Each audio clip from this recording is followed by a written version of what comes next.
Assalamualaikum warahmatullahi wabarakatuh. Waalaikumsalam. Waalaikumsalam warahmatullahi wabarakatuh.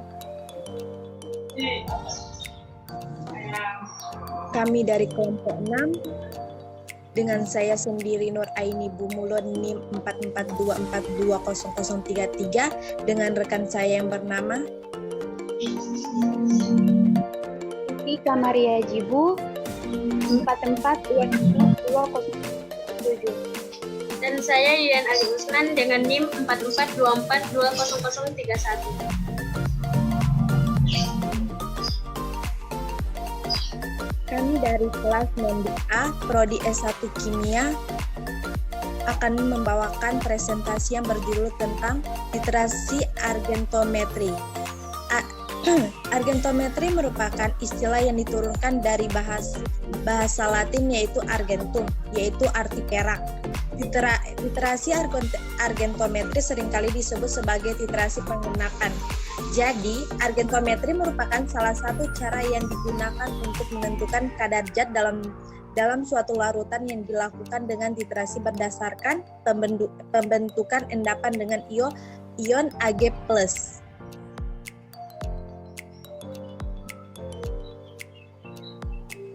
Sebagai contoh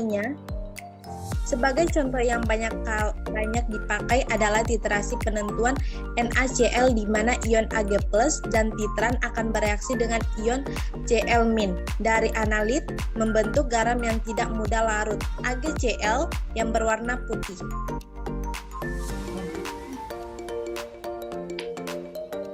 Metode yang digunakan pada literasi pengendapan argentometri ada 3, yaitu metode Mohr, metode Volhard, dan metode Van Jans. Selanjutnya akan dibacakan oleh rekan saya yang bernama Ika Maria Jibu. Yang pertama, metode Mohr. Metode ini dapat digunakan untuk menetapkan kadar klorida dan bromida dalam suasana netral dengan larutan baku perak nitrat dengan penambahan larutan kalium kromat sebagai indikator. Literasi ini harus dilangsungkan dalam suasana netral atau sedikit alkali lemah dengan pH 6,5-9 karena pada suasana asam akan terjadi reaksi pembentukan senyawa di kromat.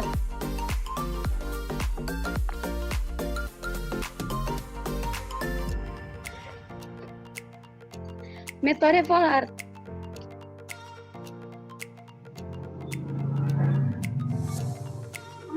Metode Volhard dapat digunakan untuk menetapkan kadar klorida, bromida, dan iodida dalam suasana asam. Caranya dengan menambahkan larutan baku perak nitrat berlebihan. Kemudian kelebihan larutan baku perak nitrat dititrasi kembali dengan larutan baku tiosianat. Indikator yang digunakan adalah Bc3 nitrat atau Bc3 amonium sulfat. Selanjutnya metode Van Jans. Ada titrasi argentometri dengan metode Van Jans. Jika AgNO3 ditambahkan pada larutan NaCl yang mengandung fluoresein, maka titik akhir titrasi akan diamati dengan perubahan warna dari kuning cerah ke merah muda. Warna endapan yang terlihat akan tampak berwarna sedangkan larutannya tampak tidak berwarna. Hal ini disebabkan adanya indikator absorpsi yang terabsorpsi pada permukaan endapan AgCl. Selanjutnya yaitu faktor-faktor yang mempengaruhi titrasi argentometri. Yang pertama, temperatur. Kelarutan semakin meningkat dengan naiknya suhu. Yang kedua, sifat alami pelarut. Garam anorganik mudah larut dalam air dibandingkan dengan pelarut organik seperti alkohol atau asam asetat. Yang ketiga yaitu pelarut ion sejenis. Kelarutan endapan akan berkurang jika dilarutkan dalam larutan yang mengandung ion sejenis dibandingkan dalam air saja. Yang berikutnya yaitu pengaruh pH. Kelarutan endapan garam yang mengandung anion dari asam lemah dipengaruhi oleh pH. Hal ini disebabkan karena penggabungan proton dengan anion endapannya.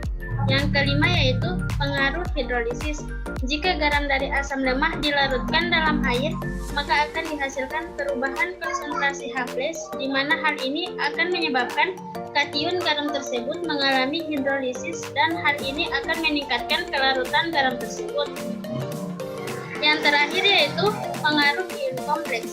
Kelarutan garam yang tidak mudah larut akan semakin meningkat dengan adanya pembentukan kompleks antara ligan dengan kation garam tersebut. Selanjutnya saya kembalikan kepada Ibu.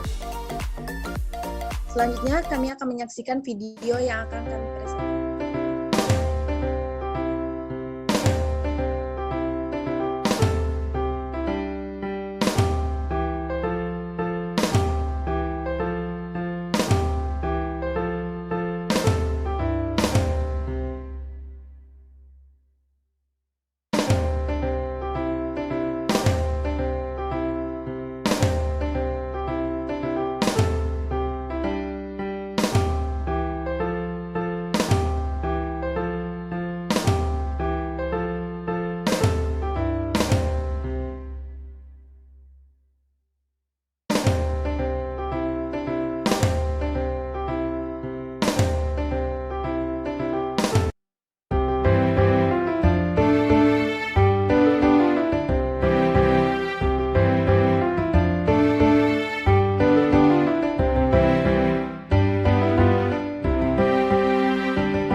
Video yang kami tampilkan.